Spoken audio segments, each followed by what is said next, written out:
ज्ञानवापी मामले को लेकर इस वक्त वाराणसी से एक बड़ी खबर आ रही है। ज्ञानवापी परिसर स्थित व्यास जी के तहखाने में पूजा करने का आदेश कोर्ट ने दे दिया है। धर्म की नगरी काशी यानी वाराणसी में ज्ञानवापी प्रकरण में बुधवार को बड़ा फैसला सामने आया है, जिसमें हिंदू पक्ष को ज्ञानवापी परिसर स्थित व्यास जी के तहखाने में पूजा करने का फैसला मिल गया है। हिंदू पक्ष के सभी वादी इस फैसले से बहुत खुश हैं। कोर्ट में इस फैसले के बाद बाहर आए अधिवक्ताओं ने हर हर महादेव के नारे भी लगाए। ज्ञानवापी केस में बुधवार को यह बड़ा फैसला आया। हिंदू पक्ष को ज्ञानवापी परिसर स्थित व्यास जी के तहखाने में पूजा करने का अधिकार मिला। वाराणसी कोर्ट ने यह फैसला सुनाया है। वाराणसी के जिला जज डॉक्टर अजय कृष्ण विश्वेश की अदालत में मंगलवार को हिंदू और मुस्लिम दोनों पक्षों की मौजूदगी में पूरी बहस के बाद कोर्ट ने यह आदेश दिया। ज्ञानवापी मस्जिद में एक तहखाना है जिसमें एक देवता के विग्रह की पूजा का काम सोमनाथ व्यास किया करते थे। साथ ही साथ आपको बताते चले कि दिसंबर 1993 में राज्य की मुलायम सिंह यादव की सरकार के मौखिक आदेश पर तहखाने में पूजा पाठ पर रोक लगाते हुए तहखाने को सील कर दिया गया था। बाद में इसकी बैरिकेडिंग भी कर दी गई थी। तब से ये याचिका कोर्ट में दायर है और इस पर सुनवाई चल रही है। इन तमाम सुनवाई और बहस के बाद आज कोर्ट ने यह आदेश दिया है और व्यास जी के तहखाने में हिंदू पक्ष को पूजा पाठ करने की अनुमति दे दी गई है। चलिए अब आपको सुनाते हैं कि इस फैसले के बाद हिंदू पक्ष के अधिवक्ता विष्णु शंकर जैन ने क्या कहा। हमारी प्रार्थना पत्र को माननीय न्यायालय ने अलाउ कर दिया है और वहाँ पे पूजा का आदेश पारित कर दिया है। जो ऑपरेटिव पोर्शन है कोर्ट के ऑर्डर का वो मैं पढ़ के आपको सुना रहा हूँ।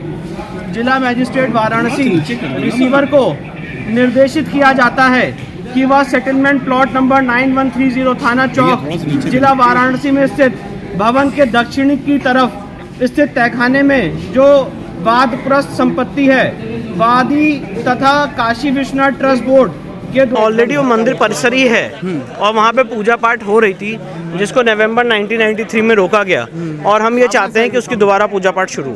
जिस तरीके से प्लेसेस ऑफ वर्शिप एक्ट का हवाला दिया जा रहा था, तो अब तो प्लेसेस ऑफ वर्शिप एक्ट कहीं ना कहीं से इस पर लागू। प्लेसेस ऑफ वर्शिप एक्ट तो हमारे पक्ष में लागू होता है। प्लेसेस ऑफ वर्शिप एक्ट यथास्थिति मेंटेन करने की बात कहता है और जो 15 अगस्त 1947 को और नवंबर 1993 में यथास्थिति थी उसको रेस्टोर करने की बात हो रही। तो अगर 1991 तक पूजा हो रही तो पूजा तो होनी चाहिए आगे। जी बिल्कुल होनी चाहिए, बिल्कुल। तो ये माना जाए कि अब इसके बाद जो अगला कदम होगा वजूखाने का सर्वे और उसके लिए सुप्रीम कोर्ट में, हाँ उसमें सुप्रीम कोर्ट में हमने डाल दिया और आगे सुप्रीम कोर्ट में बात। सुप्रीम कोर्ट इसका इम्प्लायमेंट कब होगा? कब हमने जिला प्रशासन को मेल कर दिया, देखते हैं कैसे कंप्लाई है। अनंत हमारे साथ जैन जी है। विष्णु जी, कितनी बड़ी जीत है और खासतौर से जो नंदी का इंतजार था वो भी अब इसके साथ ही खत्म होता दिख रहा है। बहुत बड़ी जीत है हम लोगों के लिए। और उस वजू टैंक का उस व्यास परिवार के तहखाने में हमेशा नवंबर 1993 तक पूजा होती थी। एक राज्य सरकार ने अपनी पावर का दुरुपयोग करते हुए वहाँ पूजा पाठ रोक दी थी और मेरी आज की राज्य सरकार से ये निवेदन है, करवर्त प्रार्थना है कि वहाँ पे कोर्ट के ऑर्डर की कंप्लायंस में पूजा पाठ शुरू कराएं। मेरे कहने का मतलब ये है कि जो नंदी का इंतजार था वो भी बैरिकेडिंग अगर हटेगा तो कहीं ना कहीं उसका भी बिल्कुल नंदी जी का इंतजार भी खत्म हो रहा है और जो व्यास परिवार के तहखाने में पूजा पाठ होती थी, इस पूजा पाठ का ऑर्डर किया है। मैं आपके माध्यम से कहना चाहता हूँ कि जो 1 फरवरी 1986 को राम मंदिर के केस में जस्टिस KM पांडे ने राम मंदिर के ताला खुलने का आदेश दिया था, आज ये आदेश उसी लेवल पे है, उसी फुटिंग पे स्टैंड करता है और ये ज्ञानवापी के केस में एक टर्निंग पॉइंट है। एक हफ्ते के अंदर दूसरी खुशी मिली है, दूसरी बड़ी जीत है आप लोग। जी मुझे लगता है कि बाबा ही करवा रहे हैं और ये बाबा का काम है, हम सब लोग। चलिए अब आपको बताते हैं क्या कहना रहा मुस्लिम पक्ष के अधिवक्ताओं का। मैं इस आर्डर के खिलाफ ऊपर जाऊंगा और जितना भी प्रयास होगा मैं कोशिश करूंगा ऊपर जाने की। इनके किसी भी आर्डर को मैं मानूंगा नहीं। और जो इन्होंने एप्लीकेशन पूछिए, अब जो इस आर्डर आया और 7 दिन के अंदर पूजा के लिए जिलाधिकारी को रिसीवर बनाकर उनको 7 दिन की अनुमति के लिए कहा गया है, इसको आप किस हद तक मानते हैं? अब इसको हद तक तब ये DM जाने और जिला जज जाने। अब तो ये सब मिले हुए हैं, इन लोगों को जो समझ में आए करें। हम तो कानून की लड़ाई लड़ेंगे, कानून से हम पीछे नहीं रहेंगे। आप कानून से लड़िए या कानून से पैसे से लड़िए या बिक के लड़िए, जैसे चाहे वैसे लड़िए, हम लड़ने के लिए तैयार हैं।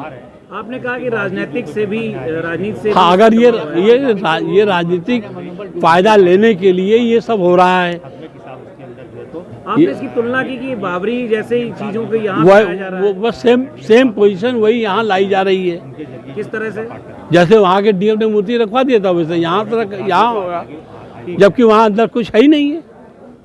तो बाबरी और कमीशन की दो कमीशन रिपोर्ट ASI की और प्लस कमीशन की दोनों रिपोर्ट आई। दोनों रिपोर्ट में कहीं फाइंडिंग नहीं आई कि अंदर कुछ पाया गया या कोई ऐसे निशान पाए गए या कोई मूर्ति पाई गई जिसकी हम पूजा पाठ करेंगे। आप खुद अपने प्लान में कह के आ रहे हैं कि 93 से हमको श्रृंगार गौरी का पूजा करने का अधिकार दिया था, पहले नहीं दिया था, अब नहीं दिए।